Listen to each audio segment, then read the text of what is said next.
Hey, it's Councilman Salters and Councilman Grove. and we are in an undisclosed location. Well, actually, Top secret. I bet you can't guess where we're at. We're doing the council recap today because we got out late last night. It was a little late. I think we didn't get out of City Hall till about 8:30, and we all had to sprint out and get in different places. So we're doing the recap now. We had a pretty extensive, good meeting. I think there was a lot of stuff, a lot of information that went out there, so it was good. Kind of give a quick rundown, and then we'll go through each thing. Reedy Financial came and discussed our finances basically this year and a 5-year projection to see where we're at. Always good to see them come in. They're so good about giving us a breakdown of where we are and where we're going. Yeah, and the nice thing about it is when they come, they lay it out really in a simplified format that's easy to kind of go over. I mean, some of this stuff is tough to understand. You hear like circuit breakers, tax caps, all that stuff, and you're like, what does I can remember my first one, and I was like, what's a circuit breaker? I mean, why are we not getting our money back? So it does take a while to get acclimated to what's going on there. And then when you hear it now, you're like, oh yeah, I know what this is. Yeah, okay. I know what he's talking about. This fund should be here, this fund should be there. So those things do make it a little bit easier. And the great thing, the city's in great shape. Compared to cities our size or even cities that are bigger. We're lucky.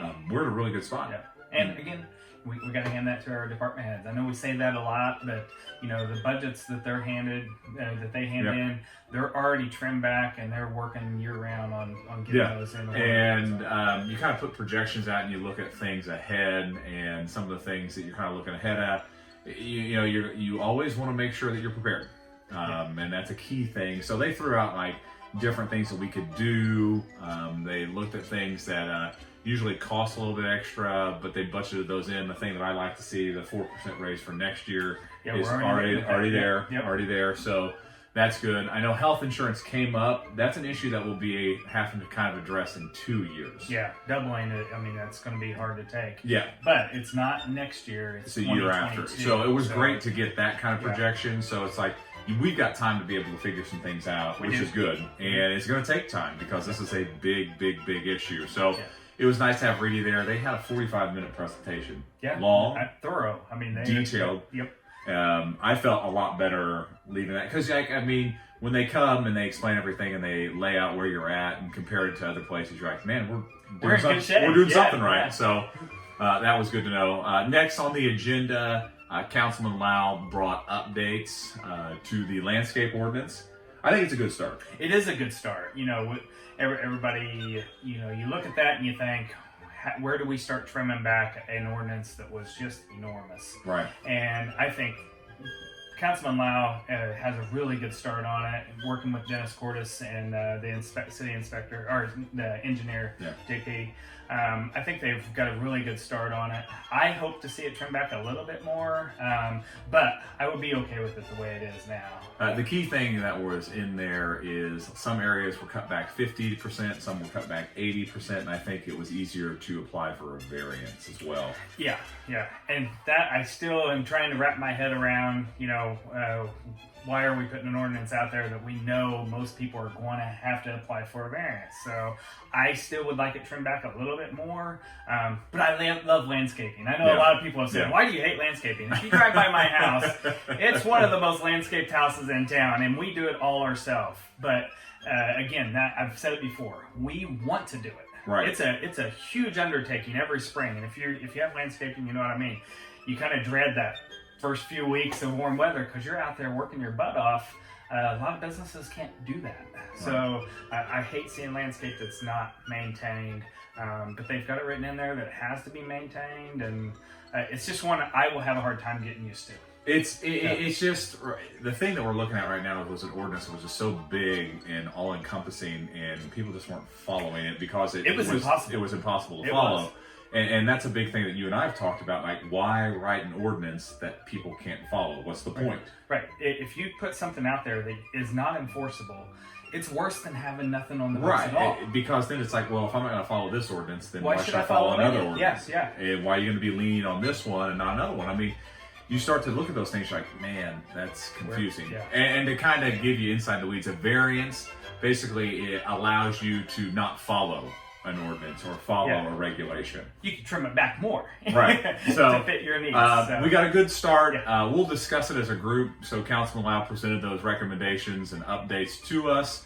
My call was that we look at it as a group and then we discuss it at our next council meeting. So landscape will be on the agenda once again. Yeah, we'll get it worked out. Yeah, well, I mean, we're gonna get we we're gonna can't- get to the point. We can't all be 100% happy. The key but thing is being citizen and business friendly. That's Yes. I mean that's what we that's, want to be. that's our job. It shouldn't be like, well, what works for us? That's No, not how this should no. work. What works for the people, and that's I know it's kind of cliche to say, but I mean that's how this thing works. Yeah.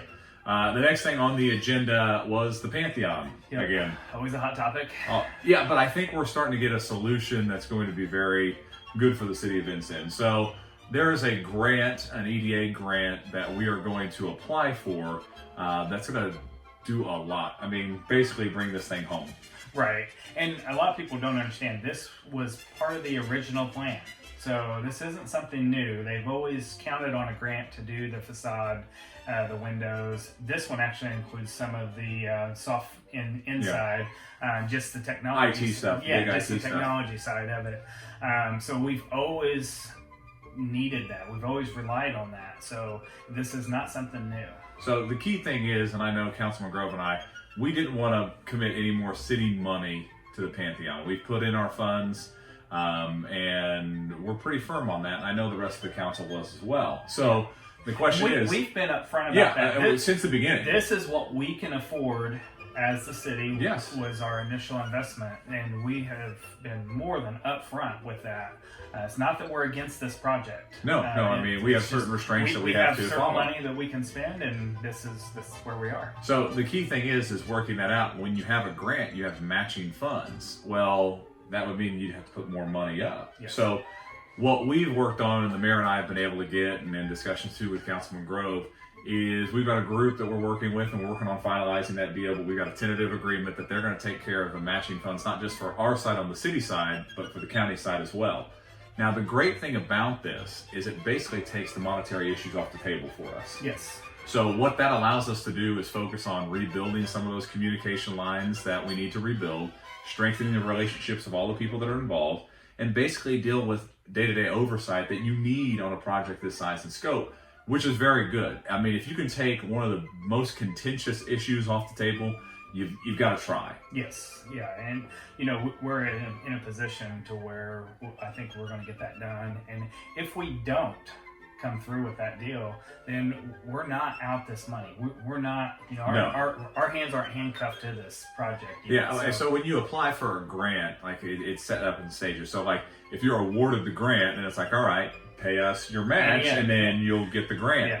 So let's say worst case scenario that the partner that we have the tentative agreement with doesn't come through. Well, we're not going to put the money up for the grant because it's not in the best interest of the city to keep putting the money into this project. Right. And that's not to say that the project's not a good idea, but we're at our point where we need to make sure, hey, there's other things in the city that we need to take care of. Right. So I think this is a really good thing. You can ask the mayor. I think he agrees as well. Because you take that big, contentious issue that gets everybody emotional, if you can take that monetary issue off the table and we focus on really just the project itself, man, I think some good things could happen. I think so. And, you said we're going to be improving communications, and that's going to happen. You're going to hear a lot of good things that are coming out of the Pantheon, because right now, everything people are hearing is it's costing us what? Right. It's costing us. Well, there are people working, I don't want to say behind the scenes, but they're working to bring this project through, and actually the work has already started. We're in a good spot. Yeah. So that was that grant application. The next couple things we had, KCDC came and talked, and RDC came and talked a little bit. Yeah, it's one of the best updates we've had on KCDC In a long time. in a long time. He's always great about delivering a message. Mm-hmm. You and I have joined the KCDC board, so I've only been to a couple meetings, and Craig, he's just a really good person, and that's all volunteer. Yeah. He's not a paid position, so my hat's off to him. I don't know how he finds the time to do that, but. And the nice thing about KCDC is they're really working on evolving as a group. Because when you traditionally think of like KCDC, you thought like industrial park and you thought all the big businesses, but the big thing that they're thinking about now is how KCDC is basically everywhere. So how do we encourage economic development? How do we encourage and lift up small business owners, big business owners, middle business owners? How do we invest in people? Because that's the big commodity that you have out there. People always forget about that. Yeah. And that's the one right there in front of you. Craig brought up an excellent point. I've heard it before. Used to businesses wanted to locate somewhere that was going to give them cheap ground and tax abatements. Yeah. Now it's, what does your city have for us? And that's a good spot for us to be in, because you see a lot of big businesses from the East Coast and the West Coast that want to move to smaller areas, no commute time, a lot of things that are easily accessible. We've got a lot of amenities. We've got good quality of life here in the city of Vincennes and our surrounding area. So that's why you're seeing a lot of businesses start to move here and want to be a part of this. And it's a really good thing. So it was good to get an update on KCDC. It was. RDC was next, and I mean, I can't thank the RDC enough for all the projects that they've been able to help us complete. I really firmly believe that Vincennes is in the shape it is because of RDC and what they've been willing to contribute and work together with the city. Yeah. You brought up a good point last night. There's a lot of places that are, I think it was Mark, whoever said that RDCs and a lot of cities, they fight for your money.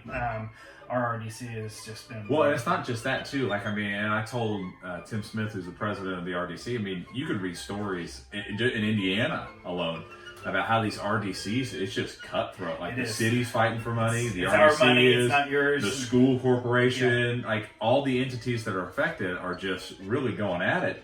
In ours, it's a partnership. It is. It works really well. And if you look at all the stuff that's happening, out at Kimmel Point right now, I mean... It's incredible. It's fantastic. And then the Main Street projects. Seems like everything is kind of coming together for Vincennes right now, and we're in a great place. Well, the nice thing is saying that, but we really think we're in a good place. I know, and things just keep getting better and better, which is pretty awesome. And that kind of summed up the meeting itself. And it went to the state of the city, which I'm always a big fan of the state of the city. Yeah. You kind of forget all the stuff that we've done throughout a year. I mean, there's a lot of things that happen. Some of those things, it's like, really, did that happen last year? Yeah. Time flies, but it was a good state of the city. Mayor Yoakum always gives a good state, and delivers a good message. Yeah, I mean, he goes through department by department, and we go through specifically what they did.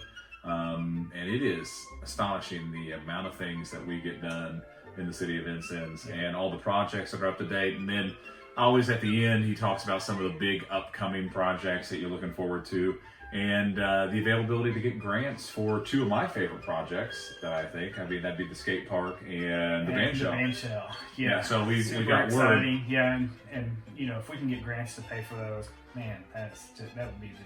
the band shell's been one. I know we've talked about it for a while, but that's how these things kind of start. You kind of keep pushing, you keep talking, you keep interest in these things, and lo and behold, we're able to find grant dollars for that. So hopefully we'll be able to put a grant application together and get money to do that, because, man, I can see big things coming out of the band shell. Yeah, well, of course we're park guys, so my kids are a little older now, and I could see them coming back for some Battle of the Bands and stuff like that. Yeah. So, man, I look forward to that. Well, it's March, so I mean, are we on the food truck countdown yet? yeah, we're on the countdown. We're thinking end of April. We started middle of April last year. It's really dependent on Mother Nature. I mean, if we see it's a warming trend developing. I know several of the trucks have called and said, "Hey, when are we gonna start?" Most of these guys, they put their trucks up for the winter, so they're only out part of the year. But we're looking into it. We got some fillers out for some sponsorships again this year. Businesses that are willing to step up again. It's gonna be good. Yeah. I mean, my kids are driving me nuts because every time we're down at the Riverwalk, they want to know when the food trucks are. Mike, well, call Councilman Grove down. There's more to the Riverwalk than food trucks. Yeah, but that's what they associate it with now. Yeah. So it's like they get really excited. So things are rocking and rolling. I mean, and we're starting to get a groove as a council. We're starting to kind of figure each other out. And that's one of the hard things you have to remember. You're dealing with 7 different personalities. Yeah, you are, and we're not always going to agree. No, and that, I mean, just like last night. And it's okay. Yeah, I said it to somebody last night. I like to see those odd votes. Yeah. I do. It means that, you know. But the nice thing about it too is like we can sit afterwards and be like, I get your point. I get what you're saying. Yeah. And then they can be like, oh, I understand where you're coming from too. So I mean, it's not, you know, we all are up there. That's why there's 7 of us, not just one. Yeah. We're all up there because we want to see a better Vincennes. Yeah. And I mean, in the end, we might have different opinions on how to get there, but you can't question that that's what we want as a group, and it's kind of exciting. Yeah. So I guess that ends our council recap. I do have a preview for next week because at our next meeting, Aunt Bertha's coming. And you're probably like, you don't even know what Aunt Bertha is. Yeah. Who's it? It's going to be something neat. That's the tease. Now I'm in. Now you're interested, see? All right, hey, we'll see you next time. All right.